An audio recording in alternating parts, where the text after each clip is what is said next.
Hello, beautifuls, and welcome back to our channel. As always, I'm Bobby, also known as Hey Yoga Bobby across all socials, and this is 21 Days of Love, both an audio and visual yoga vlog dedicated towards the art of transformation of the mind, body, and spirit.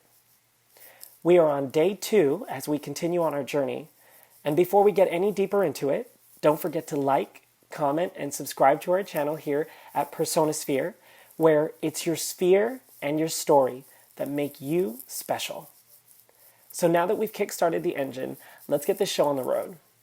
Today's yoga session is a 20-minute quickie brought to you, of course, by the Yoga with Adrienne yoga channel. And if you would like to follow along in companionship, just go to youtube.com and search for the Healthy Body Yoga title, and you can enjoy this practice right along with me. Now, just a quick reminder for those of you who tune in and follow, the goal here is to support you with good conversation and visual motivation to keep you pushing forward no matter what phase of life you're currently in. I'd also like to thank everyone who has helped contribute today's topic questions for not just your trust, but also for your contribution as well. And if you're watching and you would like some of your life questions answered, just feel free to leave them in the comments below so that we can add them into our next videos as we go.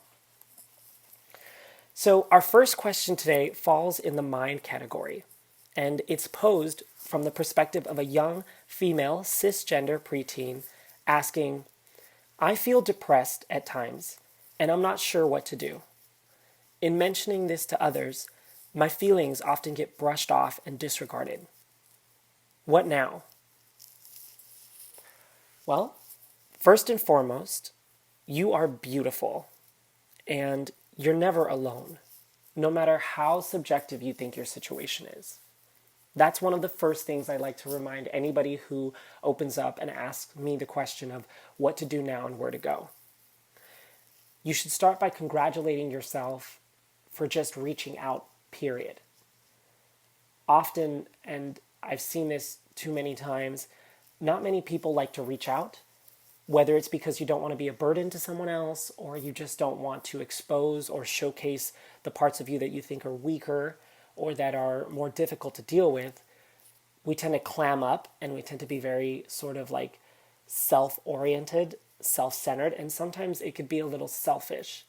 Now, when I say selfish, I don't mean it in sort of that vague context. I mean in a way that you feel like you and only you have the ability to be able to address your problems.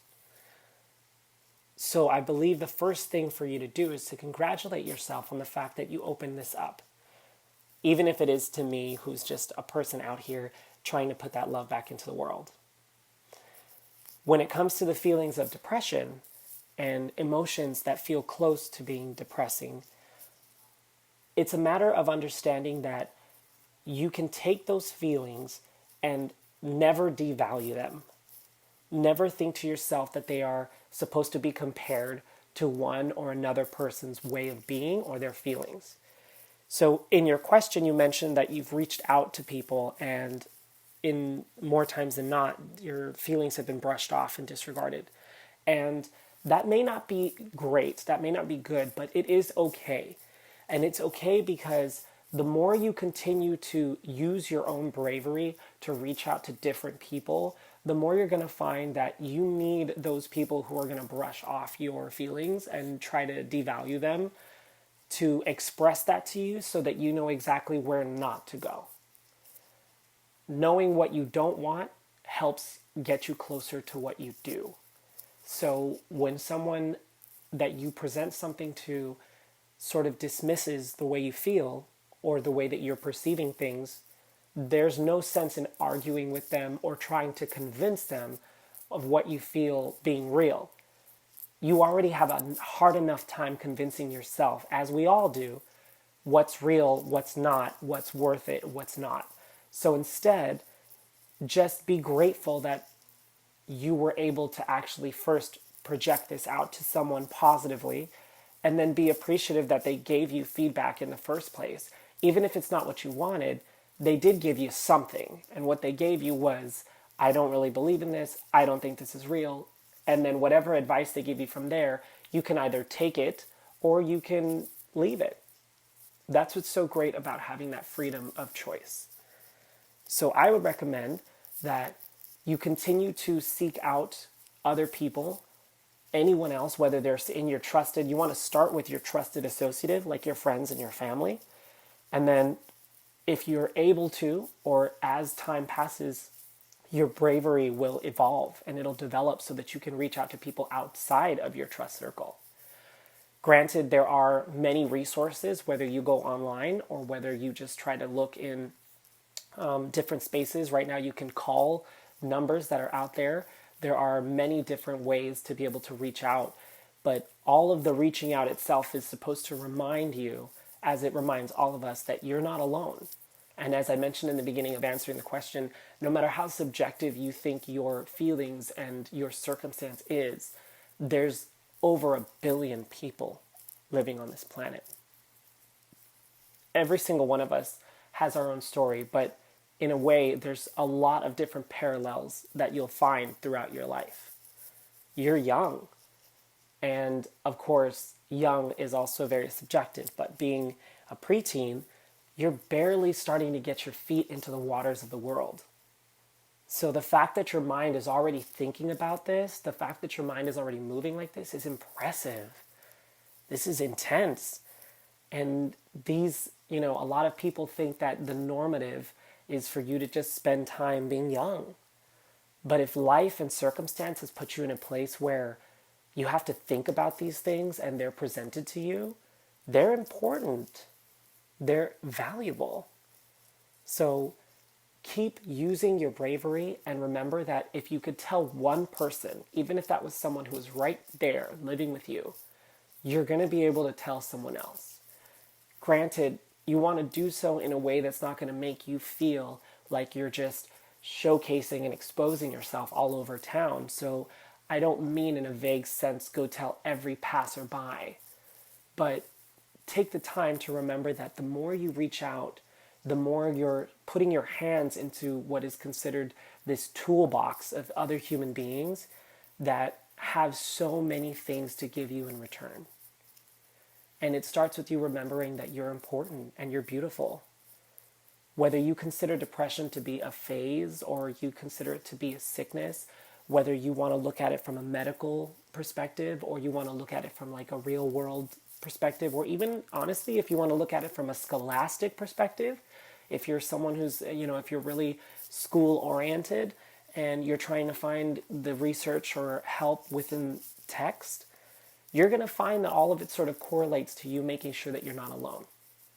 So when you ask what now, I recommend that you continue to follow your instincts, continue to do whatever it is that you feel is either going to be either scary or outside of your comfort zone, because you've already gotten to this place. And whether you give yourself an instant pat on the back or whether you just feel good about the fact that anybody is hearing and listening to what you have to say, you're doing it. Don't stop doing it. Go talk about it. Talk about what's happening. Find out who is willing to actually value you and give you some return advice. You'll never get output if you don't input. And that's just sort of a tit for tat fact. Whatever it is that you're going through, it is temporary. That I can promise you. Because there is very rare a thing that's permanent in this life. So thank you for sending this amazing question my way. And if there's any other way I can help you in details, just remember that if this was brought to you, you're going to get through it because your life is barely starting. And congratulations on working through your depression and not just standing still and letting it take you down. Let's go ahead and move on to our next question. And our next one is from the body category. And this is posed by a young cisgender queer male in his early 30s, asking, my body in certain areas is showing signs of pain and stress despite my eating habits having improved over the years. I've worked long hours and I see others doing just fine. How do I keep from feeling weak? Okay. When it comes to your physicality in your body, we have been lucky enough to use all of the resources again, like all of the things you see online and talking to people in a relative sense, to understand that like our human bodies, our minds, and our spirits are very, very powerful. And to not make this too convoluted for you, first it starts with mind over matter. And it starts with you making sure that your mind is in a good place. One of the things you don't want to do is think to yourself that you are weak or start labeling yourself as weak, because you're not. You could be in a state of weakness, and there's a humongous difference between actually being weak and being in a state of weakness. And so now that you're in your early 30s, you're about 1/3 of going through your life. If you were to consider that every human being sort of goes from that 1 to 100-year journey, you're barely in the first third of it. And this is a great sign for you to take and go, now what can I do to change what I do? How can I address it? And find appreciation for yourself first, and appreciate that you are actually aware of what is happening to you. Start pinpointing your aches and pains. Whether you want to do the yoga that we put down in the visual, or you just want to try and change up what you're eating or how you're doing things, you can always take the time to go either find a medical professional or start learning how to actually be more active in your own lifestyle in terms of what you can find and pinpoint. But you are not weak. You're just suffering through moments of weakness, and you have the chance and the opportunity now, before it gets even more compressive, to take those things and go, okay, I'm here. Let me find this. If my knees are hurting, let me do a couple exercises. Let me drink something different. Let me have more water in my diet. Let me figure out what it is. If it's your back, check your mattress. Start looking for all of these little things. Find this as a challenge for you to experiment and be able to tell yourself, yes, I did the work to find it before this became something worse. And yes, our bodies are degrading as time goes on, but they are also adapting and growing and evolving. And that is something that you cannot deny in addition to the degradation. So be inspired by the fact that now you have these feelings that humble you, and don't let it take you to a place where you feel like you're inadequate. Just because someone else is bouncing around and doing all these things doesn't mean that in their own form, in their own subjective way, they're also dealing with the negatives that come with that bouncing around. The grass is always greener on the other side. So thank you for sharing this moment in time, and anything that you do to address it, know that I believe that you are going to be able to address this and make your life even more rich going forward. So on to our last question, which is for the spirit category. This is posed by a young cisgendered female wife and mother, asking, how do I keep my faith so strong when compression happens to be overwhelming my life? This is very loaded, but I am going to do my absolute best to answer this one for you, because I am not a wife or a mother, but I am who I am. And in my experience, I can say this, that generally what works the best is if your life is in a form of compression. First thing I'm going to tell you is you have a difference between wish and hope. Wishing is a lot more fantastical and it's a lot less realistic. But hope is a lot stronger to work with, and it's a lot more tangible for you to be able to deal with. So you're a mother, which means you've already done one of the biggest things that you can accomplish in your life, and that is to create another human life. You're a wife, which you've actually walked through the threshold that a lot of people fear to do. Even myself, I'm actually someone who is not married yet, so I can tell you right now that you've already done more than even I have to accept that you are going to have a lasting bond with someone for the rest of your life. And that's what you set out to do. So you've already have these amazing accomplishments under your belt. That means to me that you have the strength to not only do what needs to be done, but also to embark on the journey itself that a lot of people won't even bother to do.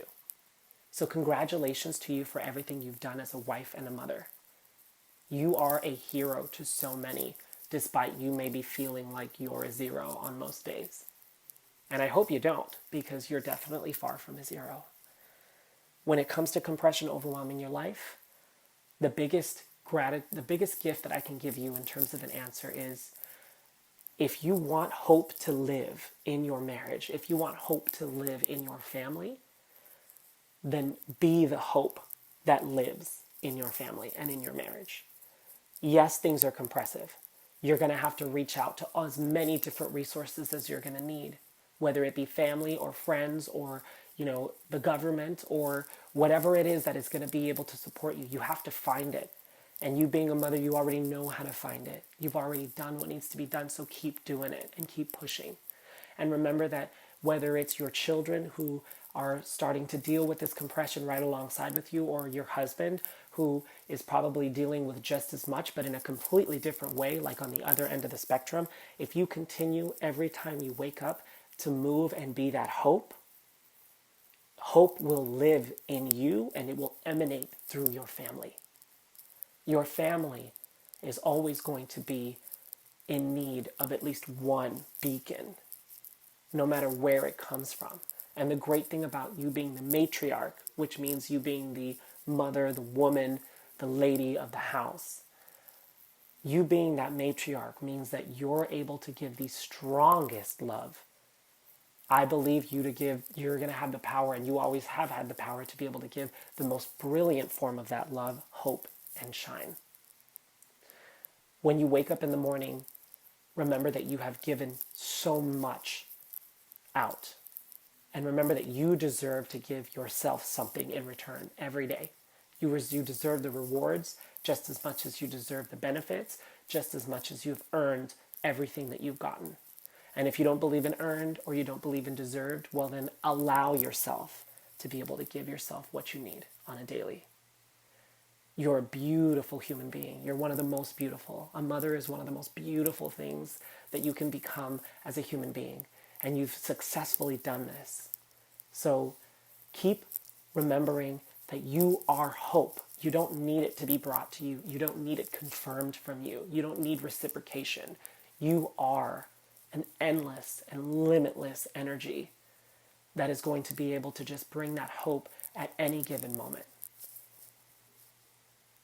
One of my favorite phrases that my mother always kind of gave to me, and she actually passed it on to me, is that life isn't about waiting for the storm to pass. It's about learning to dance in the rain. So take that time to remember that you don't need hope to be brought to you. You are the hope. And as long as you continue to remember that you are the hope in your family, you're going to get through any form of compression that's brought to you. And while you're working through all of that, enjoy the present. The fruits of your labor are going to blossom and bloom, and you don't want them to go bad on you before you actually end up enjoying them at their most ripe.